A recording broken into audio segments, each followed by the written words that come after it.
অদিতি তৃতীয় মেসেজটি পড়ে নিজের চোখের পানি আটকাতে পারল না, অজর ধারায় কান্নায় ভেঙে পড়ল এবং মনে মনে সিদ্ধান্তে উপনীত হলো সে আর নিজ বাসায় থাকবে না, সে এখন তার স্বামীর বাসায় থাকবে। অদিতি সেদিনই তার বাসা ত্যাগ করে স্বামীর বাসায় চলে গেল।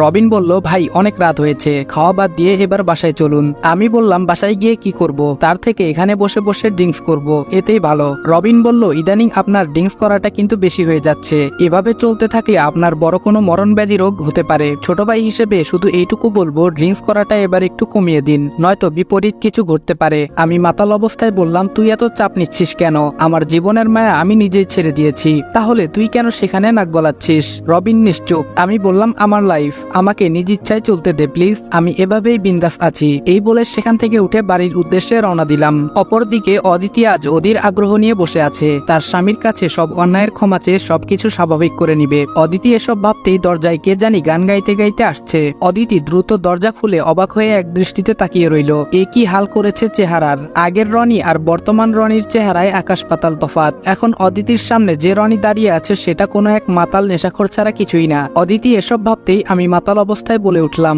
এই কে আপনি? আমার রুমে কি করছেন? অদিতি আমার কথা শুনে যেন আকাশ থেকে পড়ল, নিজেকে যথেষ্ট স্বাভাবিক রেখে বলল, আমি তোমার স্ত্রী অদিতি। আমি নেশার ঘরে বললাম, আমার স্ত্রী আমাকে ছেড়ে অনেক আগেই চলে গেছে, তার মানে আমি এখন স্বপ্ন দেখছি। অদিতি কিছুটা খুশি হয়ে বলল, স্বপ্ন না, আমি বাস্তবেই তোমার জীবনে আবার ফিরে এসেছি। আমি বললাম, আজকে হয়তো ড্রিঙ্কস করাটা বেশি হয়ে গেছে, এর জন্য চোখে ভুল দেখছি, ঘুমাতে হবে তাড়াতাড়ি। এই বলে আমি বিছানায় শুয়ে পড়লাম। এইদিকে অদিতি আমার মুখে ড্রিঙ্কস করার কথা শুনে পায়ের নিচের মাটি যেন সরে গেল, তার মানে ও নিজেকে তিলে তিলে শেষ করে দিচ্ছে। এটা ভাবতেই অদিতির হৃদয়ে রক্তক্ষরণ হতে লাগলো। অনুশোচনায় নিজেকে বারবার কেন জানি শেষ করে দিতে মন চাচ্ছে। মনের মাঝে হাজারো কষ্ট চেপে কোনো কিছু না ভেবে অদিতি তার স্বামীর পাশে শুয়ে পড়ল এবং তার মাথায় নিজের অজান্তেই পরম ভালোবাসায় হাত বুলিয়ে দিতে লাগলো। এভাবেই রাতটা কেটে গেল।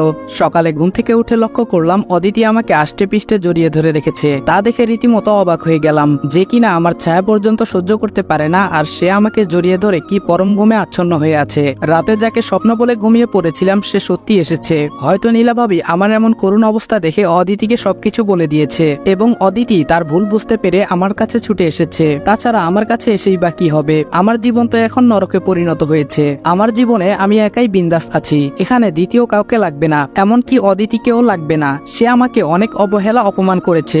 বাসর রাতে অদিতি আমাকে জড়িয়ে ধরে বলেছিল, যত যাই কিছু হোক না কেন আমরা দুইজন কখনো কাউকে ছেড়ে দূরে থাকবো না, সুখে দুঃখে আমরা একসঙ্গেই থাকবো।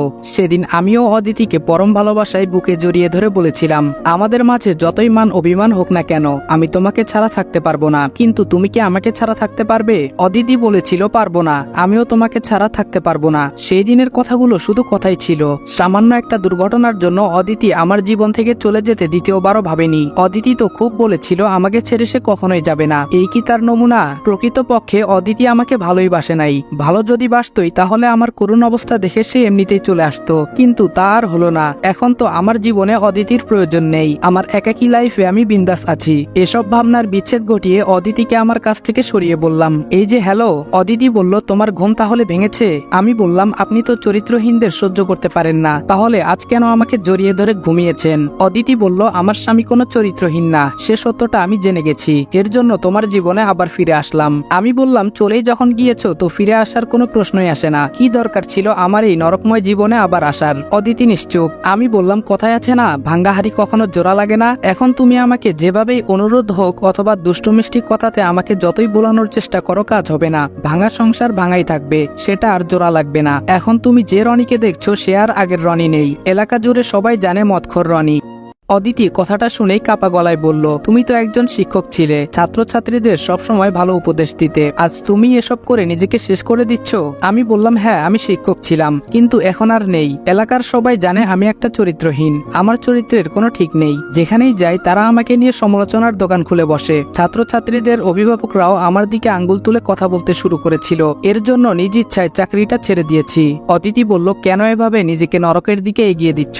তোমার যদি কিছু একটা হয়ে যায় তাহলে তাহলে আমার কি হবে? আমি বললাম আমার যা খুশি তাই হোক, এতে তোমার কি? তাছাড়া আমার জানা মতে তোমার সঙ্গে আমার কোনো সম্পর্ক নেই। এখন যেটা আছে সেটা হয়তো কাগজে কলমে, আর তার সঙ্গে যে সম্পর্কটা জড়িয়ে ছিল সেটা তো সেই দিনই শেষ, যেদিন তুমি আমাকে অপমান অপদস্থ করে বাসা থেকে চলে যেতে বলেছ।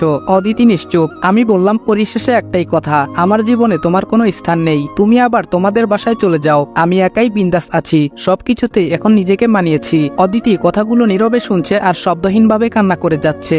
আমি বললাম তোমাকে ছাড়া কদিন কষ্টে ছিলাম, রান্না করে দেওয়ার মতো কেউ ছিল না, কেউ বলতো না খেয়েছি কিনা, তোমাকেই বা কি বলবো? আমার আপন বাবা মা ওনারাই তো কোনো খোঁজ খবর নেয়নি, যদিও তাদের সামনেই চলাফেরা করতাম। আর ভাইয়ার সঙ্গে ছোট থেকেই আমার মিলতো না, তার কথাই বা কি বলবো? সব মিলিয়ে খুব কষ্টের মধ্যে আমাকে থাকতে হয়েছে। এখন অবশ্য বাবা মা, ভাইয়া, নীলা তারা সবাই আমার সঙ্গে কথা বলতে চায়, কিন্তু তাদের গুরুত্ব এখন আমার কাছে নেই। এর মধ্যে আবার তুমিও আমার লাইফে ফিরে এসেছো, কি আজব একটা বিষয়। অদিতি বলল, আমি মানছি তোমার সঙ্গে যা কিছু হয়েছে তা সত্যি অনেক অন্যায় হয়েছে। ইভেন আমিও তোমার সঙ্গে অনেক মিসবিহেভ করে ফেলেছি। অতীতে যা কিছু হয়েছে তার জন্য সত্যি আমি অনুতপ্ত। প্লিজ চলো না আমরা আবার আগের মতো সংসার করি। আমি বললাম, কিছুক্ষণ আগে বললাম না ভাঙ্গা হাড়ি কখনো জোড়া লাগে না, সেটা যতই চেষ্টা করা হোক না কেন। অদিতি বলল, কে বলেছে জোড়া লাগে না? আমি জোড়া লাগিয়ে দিব, তুমি শুধু নিজেকে নেশার পথ থেকে ফিরিয়ে নিয়ে এসো। আমি বললাম, আমি এখন এর মাঝে পুরোপুরিভাবে প্রবেশ করে ফেলেছি, এখন চাইলেও তা আর সম্ভব না। অদিতি কান্না করে বলল, এই নেশা তোমাকে মৃত্যুর দিকে এগিয়ে দিচ্ছে, সেটা কি বুঝতে পারছো না? আমি কিছুটা রেগে বললাম, বুঝলেও কিছুই করার নেই। তাছাড়া তুমি কেন আমাকে এসব বলছো? কোন অধিকারে বলছো? তোমার তো কোনো অধিকার নেই। অদিতি বলল, আমি তোমার স্ত্রী, আর সেই অধিকার থেকেই বলছি। কেন নিজেকে তিলে তিলে শেষ করে ফেলছো? আমি বললাম, সুসময়ে ভালোবাসাগুলো কখনো প্রকৃত ভালোবাসা হয়ে ওঠে না, দুঃসময়ে যে ভালোবাসাটি টিকে থাকে সে ভালোবাসাই প্রকৃত।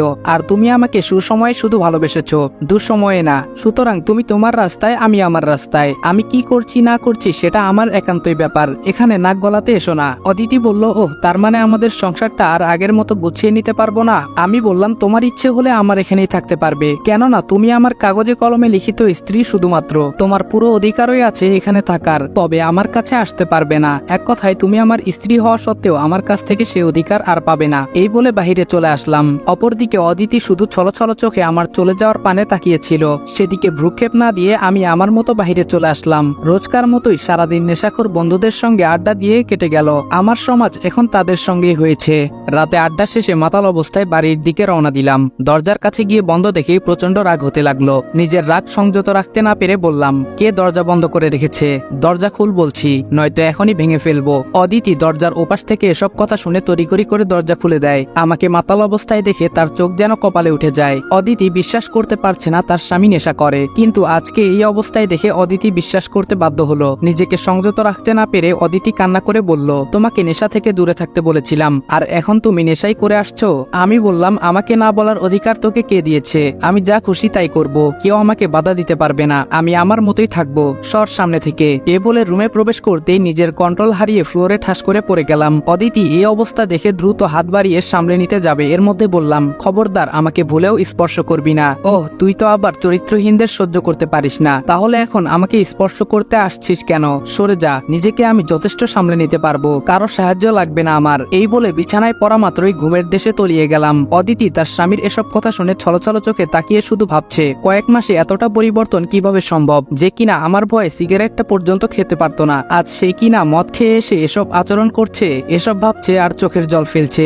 এখন হয়তো তার সবকিছুই কন্ট্রোলের বাহিরে চলে গেছে। অদিতি তার চোখের জল মুছে তার স্বামীর পাশে গুটিসুটি মেরে শুয়ে পড়লো। ওইদিকে তার স্বামী শুয়ে পড়া মাত্রই ঘুমের রাজ্যে হারিয়ে গেছে, কিন্তু অদিতি কোনোভাবেই দু চোখের পাতা এক করতে পারছে না। সে ভাবছে, অবহেলা মানুষকে এতটা বদলে ফেলে, এর জন্য হয়তো আমি নিজেই দায়ী। এসব দোষারোপ করছে আর চোখের জল মুছছে। তারপর অদিতিও ঘুমিয়ে পড়লো। মাঝরাতে কোনো একটা শব্দ শুনে অদিতির আচমকাই ঘুম ভেঙে গেল এবং লক্ষ্য করলো ব্যালকনিতে দাঁড়িয়ে রনি কিছু একটা খাচ্ছে, তার শব্দ স্পষ্ট শোনা যাচ্ছে। অদিতি অধীর আগ্রহ নিয়ে ব্যালকনিতে গিয়ে মদের বোতল দেখা মাত্রই যেন বাকরুদ্ধ হয়ে গেল। অদিতি বলল, শেষমেশ মধ্যরাতেও খেতে শুরু করেছো?